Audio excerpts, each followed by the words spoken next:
Good evening all of you. Today we will discuss lecture number 6 of acids and bases. और हम यहाँ पर एक नया टॉपिक करेंगे hard and soft acids and bases. इसमें जो सबसे पहली क्लासिफिकेशन आप देख पा रहे हैं वो क्या है, क्लास ए मेटल्स और क्लास बी मेटल्स। बुक में जब आप इस चीज़ को देखेंगे तो आपको क्लास ए मेटल और क्लास बी मेटल की इंफॉर्मेशन मिलेगी। उसके बाद आपको hard acids, hard basis, soft acid, soft basis के फीचर्स भी मिलेंगे। और ये कह सकते हैं कि क्लास ए मेटल या हार्ड एसिड्स एक ही बात है, तो मैंने इनको इकट्ठा ले लिया। क्लास बी मेटल्स और सॉफ्ट एसिड्स मैंने इनको भी इकट्ठा ले लिया। देखिए ज़रा क्या होता है class A metals. Alkali metals आएंगे, एल्केलाइन अर्थ मेटल्स आएंगे, इसमें इनके ions boron, aluminium, silicon ions, ये सारे आ जाएंगे। इसके अलावा देखिए लाइटर ट्रांजिशन मेटल्स, यानी कि फर्स्ट ट्रांजिशन सीरीज, चार्ज बहुत ज़्यादा होगा, हाई होगा। देखिए +4, +3, +2, ठीक है। तो first transition series with high charge. और दूसरी तरफ देखिए इसमें H+ भी है, ये भी याद रखिएगा। क्लास बी मेटल्स जो है दूसरी तरफ सॉफ्ट एसिड्स कहलाते हैं, सॉफ्ट मेटल्स कहलाते हैं। This include heavy metals second and third transition series के, लेस चार्ज के साथ, लो चार्ज के साथ। देखिए +1 का चार्ज दिखाई दे रहा है आपको, Hg+, Ag+, कॉपर प्लस। तो इस तरह से ये हो जाएंगे सॉफ्ट एसिड्स, कम चार्ज के साथ सेकंड थर्ड ट्रांजिशन सीरीज के मेटल्स। टाइप्स ऑफ लिगेंड्स देखते हैं अब। क्लास ए लिगेंड्स या कह लीजिए हार्ड बेसिस, और क्लास बी लिगेंड्स या कह लीजिए सॉफ्ट बेसिस। तो हार्ड बेसिस क्या होंगे, मॉलिक्यूल्स और ions where donor atom is NOFCl। Donor atom इनमें से अगर है, जो कि हाईली इलेक्ट्रोनेगेटिव एलिमेंट्स हैं, ये आप देख पा रहे हैं, आप जानते हैं ये बात। और इनका साइज भी एक तरह से थोड़ा छोटा रहेगा। तो इस तरह के डोनर एटम अगर उस मॉलिक्यूल में हैं, अगर हैं, तो then that is class A ligand या हार्ड बेस। एग्जाम्पल आपके सामने है ammonia, water etcetera. Class B ligands या सॉफ्ट बेसिस, जिनमें donor atom phosphorus, arsenic, sulphur, selenium वगैरह हो सकता है, ये हमेशा क्लास बी मेटल आयंस को प्रेफर करेंगे, ऊपर वाले क्लास ए मेटल्स को प्रेफर करेंगे। ठीक है, प्रिंसिपल एक आने वाला है, अभी पियर्सन ने दिया था, जो कि इसी आधार पर काम करेगा, आपको थोड़ी देर में दिखाएंगे। यहाँ पर एग्जांपल है R3P, R2P, I- एट्सेट्रा। ठीक है, तो इस तरह से हमने इनकी बात की। कुछ बॉर्डर लाइन एसिड्स और बॉर्डर लाइन बेसिस भी होते हैं, यानी कि इन दोनों के बीच में कहीं पर इनकी कैटेगरी आएगी। ये वो हैं जो दोनों का काम कर सकते हैं, एक तरह से हार्ड की तरह भी रिएक्ट कर सकते हैं और सॉफ्ट की तरह भी बिहेवियर दिखा सकते हैं। बेसिस में भी सेम है, एसिड्स में भी सेम रहेगा। तो ये आपको थोड़ा सा ध्यान में रखना है।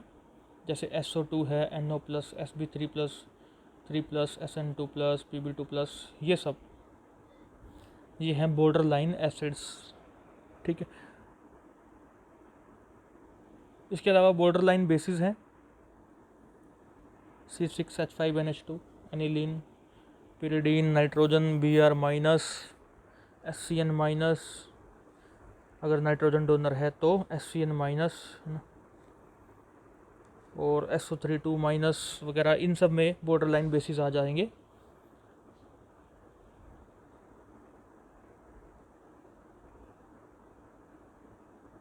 अब है characteristic features of hard acids, मतलब हार्ड एसिड्स के कुछ फीचर्स हम डिस्कस करने जा रहे हैं, जिससे आपको मदद मिलेगी इनकी पहचान करने में। देखिए कैटायंस ऑफ स्मॉलर साइज छोटा होगा, छोटा साइज होगा, ठीक है। हाई चार्ज होगा, hold electrons tightly, not easily polarisable. तो ऐसी स्पीसीज कहलाएंगी हार्ड एसिड्स। देखिए साइज छोटा है, मतलब एक तरफ साइज बड़ा लगा लो, एक तरफ छोटा है, तो ये छोटे वाले पे हाई चार्ज होगा, +3, +4 इस तरह का चार्ज होगा। तो चार्ज ज़्यादा होने का मतलब है इसके कुछ इलेक्ट्रॉन्स, काफ़ी इलेक्ट्रॉन्स निकल चुके हैं, मतलब यहाँ पे +3 के हिसाब से 3 निकल चुके हैं। तो न्यूक्लियस अंदर से काफ़ी स्ट्रॉन्ग हो जाएगा, क्योंकि उसके प्रोटॉन तो उतने ही हैं जितने थे, तो उसकी पावर जो है, उसका जो खिंचाव है इलेक्ट्रॉन्स पर, जो बचे हुए इलेक्ट्रॉन्स हैं उन पर बढ़ जाएगा। So that's why we are saying they hold electrons tightly. छोटा साइज है तो पोलराइज भी आसानी से नहीं होगा। Less number of valence electrons होते हैं इनके पास, ये भी एक इनका फीचर है।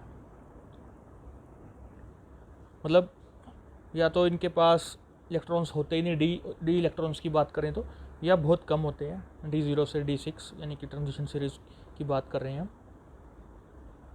और ये अनअवेलेबल रहेंगे पाई बॉन्डिंग के लिए। इलेक्ट्रॉन्स एक तो कम है या है ही नहीं डी इलेक्ट्रॉन्स, और पाई बॉन्डिंग कर नहीं पाएंगे ये। और जैसे जैसे डी इलेक्ट्रॉन्स का नंबर बढ़ेगा, पोलराइजेबिलिटी विल इंक्रीज। ठीक है, अगर डी इलेक्ट्रॉन्स बढ़ जाएंगे तो इनके पास तो इलेक्ट्रॉन्स, डी इलेक्ट्रॉन्स नहीं के बराबर है या कम है। ठीक है, जैसे Fe3+ हो सकता है, हमने पीछे एग्जाम्पल भी देखे थे, Fe3+ हो सकता है, कोबाल्ट 3+ हो सकता है। ठीक है, इस तरह से। और इनकी आयनाइजेशन एनर्जी, आयनाइजेशन पोटेंशियल ज़्यादा होगा। देखिए छोटा साइज है, +3 चार्ज है, तो इलेक्ट्रॉन सब निकालने हैं अगर, तो आयनाइजेशन पोटेंशियल या आयनाइजेशन एनर्जी ज़्यादा हो जाएगी। ठीक है,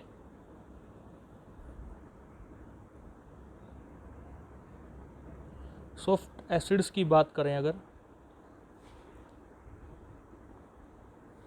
साइज लार्जर हो जाएगा इनका,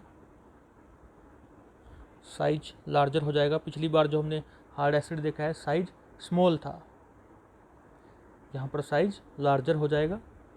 चार्ज जो है कम रहेगा, लो चार्ज।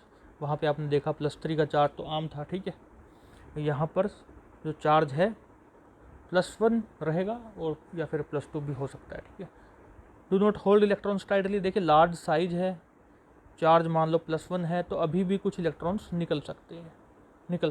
ठीक है, तो आयनाइजेशन एनर्जी कम रहेगी इनकी, उनमें ज़्यादा थी अभी हार्ड एसिड्स जो देखे थे। पोलराइजेबल ये हो सकते हैं क्योंकि लार्ज साइज हैं, आप देख पा रहे हैं, with large number of valence electrons होंगे, डी इलेक्ट्रॉन्स या F इलेक्ट्रॉन्स जो भी इनके पास होंगे वो लार्ज नंबर में होंगे, and they are available for the pi bonding. Pi bonding वो कर सकेंगे। पाई बॉन्डिंग की बात भी आने वाले स्लाइड्स में या लेक्चर्स में हम देखेंगे। ठीक है, कुछ थ्योरीज भी करनी है। हार्ड बेसिस, ये क्या है, donor atoms of high electronegativity. Hard basis की बात हम पहले भी देख चुके हैं कि छोटा साइज होगा, जैसे हार्ड एसिड्स का छोटा साइज था, और छोटा छोटे को प्रेफर करेगा, बड़ा बड़े को प्रेफर करेगा, हार्ड को प्रेफर करेगा, सॉफ्ट को प्रेफर करेगा। ठीक है, इस पर और भी बात करेंगे आगे, पियर्सन प्रिंसिपल आएगा। तो याद रखिएगा, हाई इलेक्ट्रोनेगेटिविटी है, डोनर एटम्स हैं, क्योंकि बेस है, बेस तो डोनर ही होता है ना। Hard to oxidise, small size है ना। ठीक है, हार्ड का साइज जो है स्मॉल है, तो स्मॉल साइज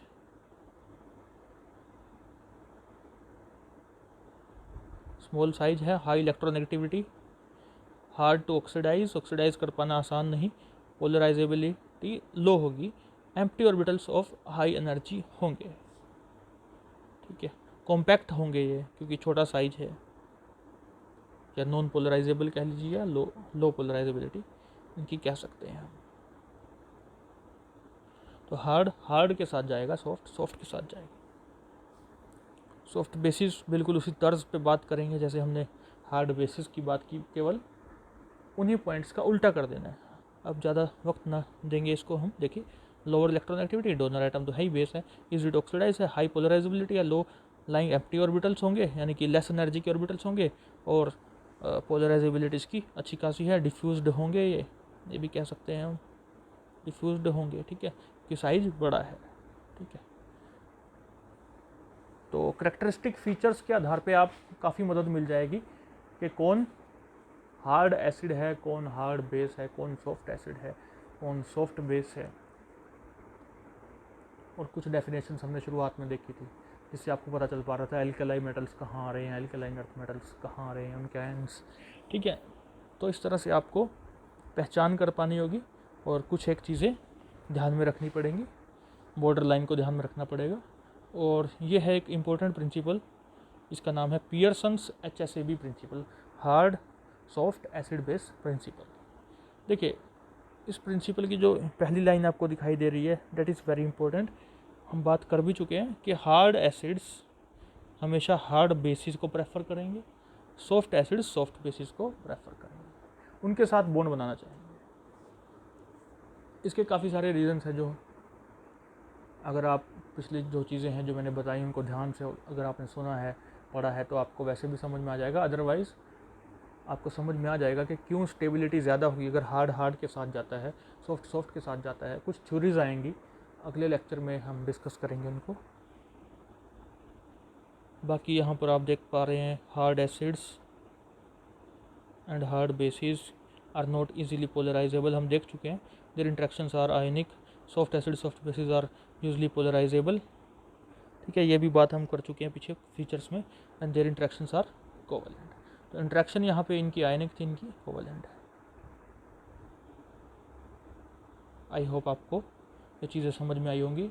इसको सुनिएगा, उसके बाद दूसरा लेक्चर पे हम फोकस करेंगे, फिर उसको सुनिएगा। Thank you very much for listening me.